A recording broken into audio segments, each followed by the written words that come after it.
Hello အားလုံးပဲမင်္ဂလာပါကျွန်တော်ရဲ့ဖော်ဖော်ရှိုးဝိုင်းတော့ကြိုဆိုလိုက်ပါတယ်ဒါညတော့ကတော့ကြာကျွန်တော်တို့တပီးများလေးပွဲစဉ်တဲ့ဒါတောက်ကြတဲ့ညအဖွင့်ပွဲကစားခဲ့တဲ့အာဆင်နယ်နဲ့ဒါကိုဖီထီတွေပွဲစဉ်မှာပွဲပြီးမှာတော့အာဆင်နယ်ကနေပြီးတော့ကျွန်တော်တို့3စီးဆိုနဲ့ဒါအဖွင့်ပွဲလှခဲ့တယ်ပေါ့နော်ဒီပွဲနဲ့ပတ်သက်ပြီးတော့ဒါအမြင်လေးဆွေးနွေးပေးကြပါနော်ကျွန်တော်တို့ဒါညတော့ဒါအာဆင်နယ်ကတော့3စီးဆိုနဲ့နိုင်တယ်ကိုဖီထီကတော့ဒါဝေးကွင်းမှာဒါနီးပြလမ်းပတ်ရဲ့ဒါအချက်တကွယ်ရှုံးနေခဲ့တယ်ပေါ့နော်ဒါဒီနှစ်သိန်းမှာတိတ်မတွေ့တာတော်တော်ကြာသွားပြီเนาะအရင်တော့ဒီဖလားတွေပါတယ်တွေ့တယ်ပေါ့နော်ဒါအာဆင်နယ်တို့တပွဲမှမနိုင်တာကိုပြက်နေတယ်တို့ရှုံးလာတာเนาะ10ဂိုးထိတော့တို့ကရှုံးနေပို့ဘူးတယ်ပေါ့နော်အခုတကကိုအာဆင်နယ်နဲ့တွေ့တဲ့ချိန်မှာဒီအာဆင်နယ်တို့ဘာမှ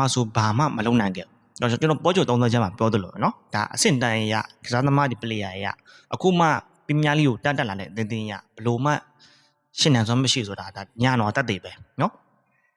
ဘာမှမလုပ်နိုင်ခဲ့ဘူးသူတို့ခံစင်းတောက်လျှောက်နဲ့ပဲသူတို့ဆော့နိုင်ခဲ့တာเนาะဘာမှမဆိုကျွန်တော်တို့ဒါဒီဟာဘတ်ရဲ့ကိုခွင့်ပြုပေးရတယ်เนาะကျွန်တော်တို့နောက်တဲ့စာကားရဲ့ကိုခွင့်ပြုပေးရတယ်เนาะဒါကျွန်တော်တို့ဒီဦးဒီကက်ရဲ့နောက်တဲ့တလုံးမိနစ်49မိနစ်မှလာမနေလားဦးဒီကက်တလုံးခွင့်ပြုပေးရတယ်เนาะ3စီเนาะအာဆင်နယ်တောက်လျှောက်သူတို့ထိန်းသွားတယ်เนาะတသိန်းလုံးတိုက်တာဆိုတာဒီတော်တော်လေးကိုအာဆင်နယ်တိုက်တာเนาะဒီကိုပီတီဆိုတာခံစင်းနဲ့ပဲအလုတ်ရှုပ်နေရတယ်เนาะဒီအာဆင်နယ်အတွက်ဒါဘာမှတတ်ဟိုနိုင်ပွဲရခဲ့တဲ့ပွဲလို့ကျွန်တော်တော့မြင်တယ်ပေါ့နော်ဒီကိုဗီဒီဘက်မှာဆိုရင်တော့ဒါသူတို့ကတော့ဒီအဝေးကွင်းလက်ကစားတဲ့အတွက်ဒါပိတ်သက်အားတော့တော်တော်လေးကိုများပါတယ်နော်ညနောဆိုလို့ဆိုရင်ဒါအဖွင့်ပွဲလည်းဖြစ်တဲ့အတွက်နှစ်သိန်းလုံးကိုစီရဲ့ပိတ်သက်တွေကတော့ဒါအမ်ဘရိတ်ပွဲမှာတော်တော်လာအားပေးကြတယ်နော်ဒါပေမဲ့ကစားသမားပလီယာတွေကွာတယ်နီးပြရေးချင်းတွေလည်းကွာတယ်နော်အဲကြောင့်မို့ဒါအာဆင်နယ်ကိုသူတို့ရှုံးနေခဲ့တာဒီပွဲတော့ဒါထူးထူးခြားသိပြောကြမှာမရှိပါဘူးနော်ဒီအာဆင်နယ်ကတော့ချန်ပီယံဖြစ်ပြီးနော်ဒီနှစ်မှာလည်းဒါချန်ပီယံစီကိုတို့ကာကွယ်ဖို့အတွက်ဒါအစွမ်းကုန်လို့နိုင်ပွဲရရှိခဲ့တယ်ပေါ့နော်အာဆင်နယ်ဘက်မှာဆိုလို့ဆိုရင်တော့အာဆင်နယ်ကတော့ဒါဆာကာတစ်လုံးဟာဘတ်တစ်လုံးကိုရီကတ်တစ်လုံးเนาะဒီဘန်ဝိုက်တစ်လုံးဖန်တီးတယ်เนาะဒီဝင်းတစ်လုံးဖန်တီးတယ်เนาะမက်လိုနီလာတစ်လုံးဖန်တီးတယ်မစိုးလို့ကျွန်တော်ပြောလို့ရတယ်เนาะအာဆင်နယ်ဆိုရင်ဒီညီကိုတွေဒိတ်ထားမိမှာပေါ့เนาะဒီတော်တော်များလှောင်ပြောင်ကြရပေါ့เนาะအာဆင်နယ်ကိုဒီမန်စီးတီးပြီးအာဆင်နယ်ကိုစူပလာဆင်ခွန်တိုင်းအာဆင်နယ်ပေါ့နော်ဒုတိယဆုနဲ့ကျင်းတက်ခဲ့ရတာဆယ်စုနှစ်ရှိပြီပေါ့နော်ဒါအခုအာဆင်နယ်မတူတော့ဘူးဗျာနော်လူစင်းကိုတို့အမှန်ကန်ဖြစ်အခုလည်းတို့တက်ခေါ်နေတယ်လူစင်းကိုနော်တက်ခေါ်ပြီးထပ်ပြည့်နေတယ်နော်အခုလည်းဒါဒီလူစင်းရကျွန်တော်တို့30ခွက်ဇာလောက်နီးပါးလောက်ရှိသွားပြီနော်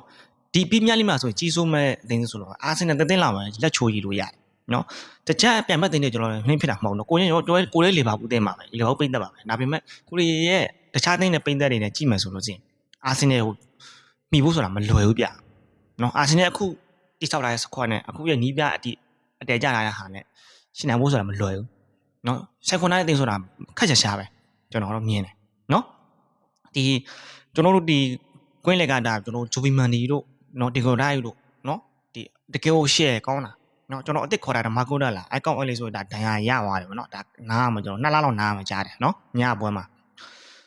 တိုက်စစ်မှာတော့ကျွန်တော်ပြောကြမလို့နော်ဟာဘတ်ကတော့ဒါချိန်တန်6သွင်းတယ်နော်ဒီဟိုင်ဘတ်ကတော့ဒါအာဆင်နယ်ကကျိုးပြတယ်ပြောလို့ရတယ်နော်ဒီတော့သူဒဏ်ရာရတာပါချိန်တန်6သွင်းတယ်နော်ဟာဘတ်ကနော်သူတို့ရဲ့တိုက်စစ်ကျွန်တော်တို့ဒီဝင်နေလို့ပါလက်လွတ်ထားတယ်နော်ဒီတိုက်စစ်ဘယ်လိုလဲဟိုကောင်ဂျပုလေနော်မြက်ကွင်းညညိုတဲ့ကောင်နော်ထော်စားလာအဲ့ကောင်လုံးလက်လွတ်ထားတယ်မာတန်လီလို့ပါလို့အသင်းမှာဆက်ရှိတယ်နော်နောက်တန်းမှာဆိုရင်ဂါဘရီရဲ့ဖန်နင်းဒီဂါဘရီယယ်တို့ဆလီဘာတို့နော်သူတို့က share ပဲနော်ဘာမှပြောကြမလို့နော်ဘန်ဝိုင်းတို့နော်ဘာမှပြောကြမလို့အာဆင်နယ်ခံစစ်ကတော့တော်တော်လေးကိုတည်ငြိမ်ထဲမှာပါတော့ကျွန်တော်တော့မြင်တယ်နော်အာဆင်နယ်တော့အဖွင့်ပွဲလှခဲ့တာပေါ့နော်ဒါအိမ်ကွင်းပြီးနော်ပိတ်သက်တွေရဲ့ကျင်းနှမှုကိုဒါရရှိခဲ့လို့ကျွန်တော်ပြောမှာပေါ့နော်ဒါအသင်းရဲ့နှစ်သင်းရဲ့ပလီယာကြီးကတော်တော်ကွာခြားနေတယ်ဆိုတော့ဒီပွဲအာဆင်နယ်နိုင်တာတော့ဒါတိတ်ပြီးတော့ထူးထူးခြားပြောကြတော့မရှိဘူးเนาะဘာမှပြဿနာတိတ်မရှိဘူးချုပ်ပိတ်တယ်လည်းပြောမှာပေါ့မင်းကအသင်းငယ်မောင်နိုင်တာဆိုတော့တကယ်လည်းကောင်းပါတယ်เนาะအာဆင်နယ်မကောင်းဘူးပြောမှာမဟုတ်လက်ခံပါတယ်เนาะအာဆင်နယ်ရဲ့ခြေစွမ်းကပြများလိမှာဆိုလို့ရှိရင်ဒါအကောင်းဆုံးသင်းဥရောပမှာဆိုရင်အကောင်းဆုံးသင်းပြောလို့ရတယ်เนาะအာဆင်နယ်ဒါမန်စီးတီးကကိုကခက်ကတိတ်ပြတ်နေတယ်ဆိုတော့ဒါအာဆင်နယ်ပဲကျွန်တော်ပြောရတော့မှာပေါ့เนาะကဲညတော့ဒါအာဆင်နယ်တော့ကိုဗီဒီယိုဒါ3စီးဆိုတဲ့ဒါအဖွင့်လှခဲ့ရတယ်ပေါ့เนาะကဲကျွန်တော်ညီကိုရဘယ်လိုမြင်ကြလဲเนาะဒီအာဆင်နယ်နဲ့ဒါကိုပင်ဂျီရဲ့ပြင်းများလေးအဖွင့်ပွဲရတော့အာဆင်နယ်တော့တတ်ပဲเนาะပထမပိုင်းနဲ့ပဲနှလုံးတတ်ပဲအေးဆူကိုပီတီကိုအနိုင်ရရှိခဲ့ပါတယ်။ကျွန်တော်ပြီးကြည့်ချင်ညွှန်ပိတ်စင်များအားလုံးလည်းဒါကျေးဇူးအများကြီး တင်ပါတယ်